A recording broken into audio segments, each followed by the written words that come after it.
কারা নিয়ন্ত্রণ করে? এই প্রশ্ন আপনাদের সামনে রেখে গেলাম। আজও আমরা স্বাধীন বাংলাদেশে আইনো ঘরে বাস করি।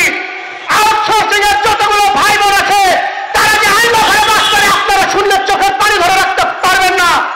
তাদের মাতৃত্বকালীন ছুটি দেওয়া হয় না। মাতৃত্বকালীন ছুটি একটা বোন করে পরের মাসে তার চাকরি থাকে না। একটা ভাই মারা গেলে তার কোনো প্রাপ্য দেওয়া হয় না। এই বাংলাদেশে আউটসোর্সিং প্রথা, এই আইনো ঘর ভাঙতে হবে। এই আইনো ঘর ভাঙার জন্য জুনায়েদ সাকিবের নেতৃত্বে, গণসংহতি আন্দোলনের নেতৃত্বে আমরা একটি বিপ্লব করব ইনশাআল্লাহ। সুপ্রিয় দর্শক শ্রোতা, আপনাদের সকলে সুস্বাস্থ্য দীর্ঘায়ু কামনা করে আমি আমার বক্তব্য শেষ করছি। খোদা হাফেজ। বাংলাদেশ জিন্দাবাদ। দুনিয়ার মজদুর।